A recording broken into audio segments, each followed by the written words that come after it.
What is going to happen next? Are they going to carry on in chapter 11 on where they are, or are they going to turn back? So we're going to start with chapter 11. There are no numbers on the doors, just an endless stream of identical white painted panels stretching out forever like a mirror image of itself. Then I noticed the sensors, the little lights above each card reader, the one that shine red until you insert your key and then turn green to let you in. Look, I say, there should be a light on these, right? Like a pilot light to show that they are working. And I try to handle the door open instantly like there's no real latch. The handle itself is just for show. There's no locking mechanism. Wow, okay, the room behind the door is empty. No, not just empty, bare. There are four walls, a window, and nothing. No bed frame. There is a door to an ensuite bathroom, and it has a shower screen, a toilet, and a bare pipe where a sink should connect. I go to the window. We are not very far. Up 2 floors. Maybe it's still night. There's a car park outside. There are 2 white minibuses and 1 brand new silver Audi. I remind myself to take in roads, trees, divine aspects of the landscape, but it's too dark. I press my face to the glass, squinting, trying to make out anything. Car number plates, street lights, telephone poles. This one's empty too, ARRON calls from across the hallway. I keep looking out of the window. I realize that it's not just that I can't see anything, it's that there really isn't anything. No lights from nearby town, nothing on the grounds of the hotel itself, no upstairs bedroom twinkling from a house 3 miles away. I haven't stayed at very many hotels. When you are from a family of 5 kids, you won't tend to go to a hotel holidays very much, but I know that hotels usually have gardens and terraces and swimming pools and things attached to them. That's where eerie. That is really what is eerie here. There are no things, just this strange building plonked in the middle of nowhere. Where is anyone? I say to ARRON, who just shrugs. We walk down the lodge corridor, and it gradually becomes apparent that some of the rooms at least are in use.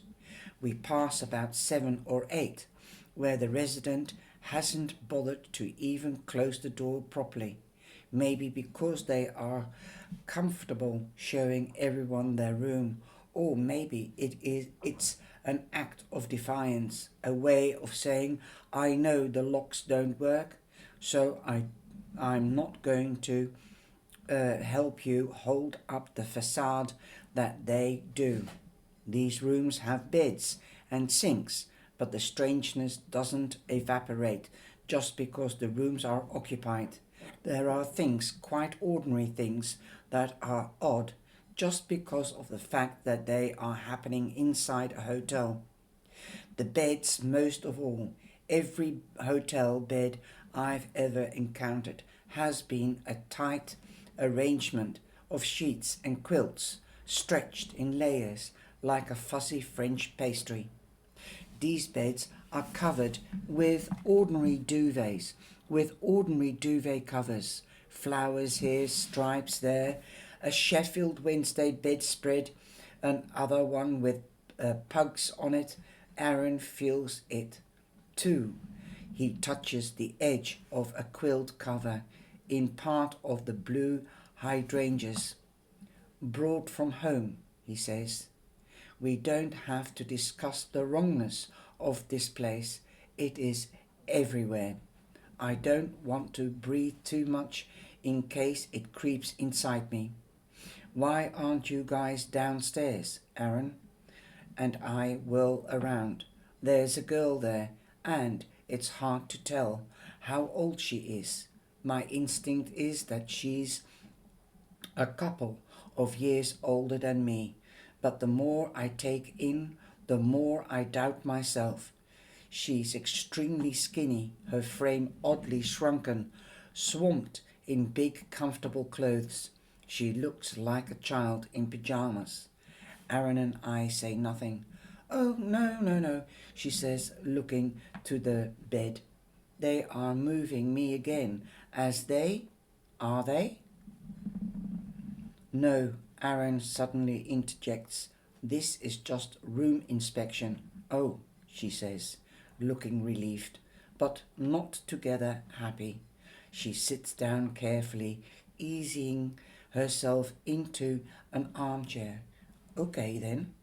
Aaron gives me a hard look of just go with it, and I pull the duvet off the bed and begin patting it down, looking. I hope I like someone who has a methodical system for room checks in place. And to my immense surprise, I find tarot cards underneath the pillow. A simple Rider-Waite deck, and the cards still waxy and newness. Why aren't you downstairs? He asks, sounding authoritative for someone who is bluffing his way through the interaction. No one is supposed to be up here when we do our checks. The girl starts picking at her nails, her head bent. They told me to come up here, she says moodily, and think about my choices. Did you not have in a good honoring way? Aaron's voice is sterner now. Clearly the muscle memory of the children is still present in him. I examine the cards. 2 are already turned over. The 7 of Swords and the Hierophant. Strange to just do a 2-card spread for yourself. Usually people do 3 minimum. Yeah, she says, for a moment. I feel like she's not going to tell us. And then I see Aaron's strange magical working on her like a seductive. Her body starts to ease slightly. I used the kitchen phone, she says, her eyes darting to me. I meet her gaze and am distracted for a minute by how rich and brown her eyes are. She looks like a squirrel, big eyes, small mouth. Her features are all the more expressive because of how little flesh there is left on her face. To call my sister. Over her shoulder, I silently show the cards to Aaron. He narrows his eyes, but doesn't comment on them. And do you understand? Aaron says coolly. Why we can't let you do that? I know. Squirrel Girl brings her hands to her mouth, and I hear the hard click of her teeth hitting nail. I know I have to concentrate on devotion, and I can't do that if I'm distracted.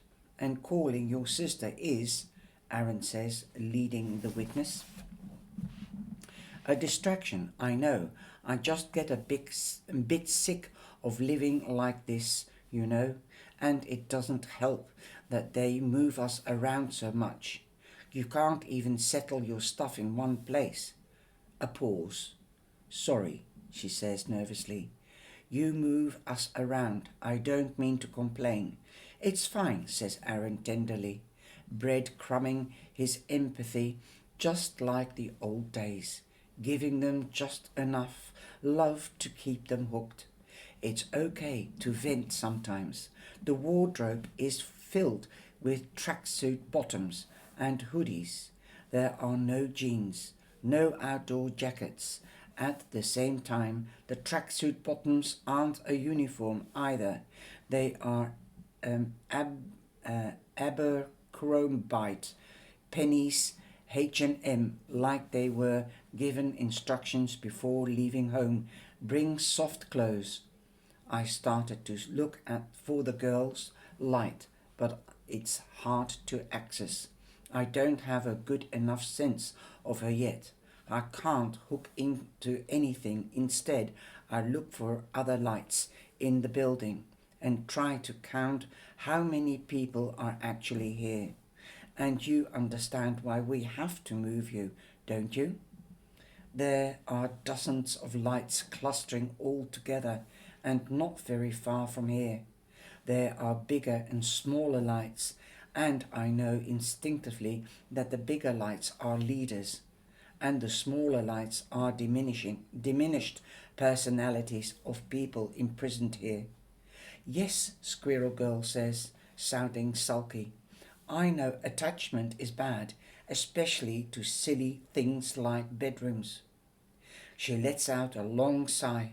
And if I am attached to material things, how can I have a spiritual connection? And if my spiritual connection is off, how can I, do good stuff?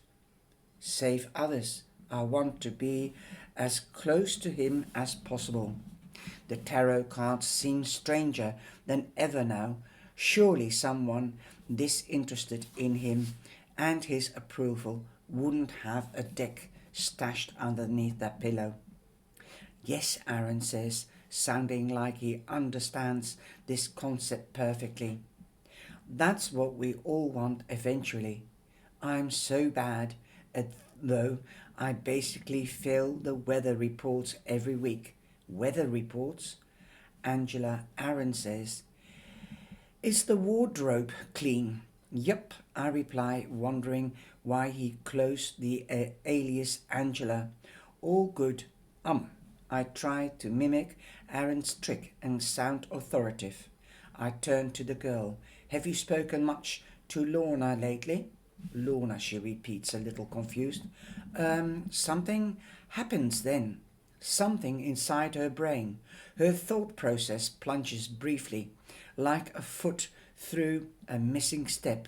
She looks queasy and vacant, and then her expression clears. It only lasted a few seconds, but it was so uncanny that I feel like I was watching something very slow and protracted. Lorna, she says again. Lorna left.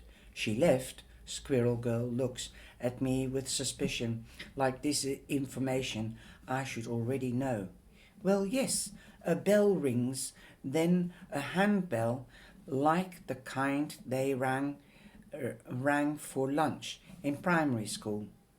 There's a dim shovel, the sounds of a few dozen people getting to their feet. Well, great. Aaron stands up, puts a hand on the girl's shoulder. I hope this talk has helped. Yep, she says, nibbling her hands again. Oh, don't tell anybody, will you? That I've been, complaining. You said it was okay to vent. It is okay, Aaron says. Maybe just don't vent to anyone else. All right? All right. We need to leave, but I can't let the question of the tarot cards go unanswered. You have a deck of tarot cards underneath your pillow, I say bluntly. You know how we feel about that kind of thing? Her eyes shifted nervously. From me to Aaron. Dory gave them to me, she says. She said they weren't sinful, only paper. She said that they might help me with... The doorbell gets louder and we can hear people making their way up the stairs. We leave the room. Run, Aaron says. Once we are in the hallway, fast and lucky, the door to the corridor is open. And that is chapter 11. I'm going to see what's happening now in chapter 12. So hold your horses. Take care.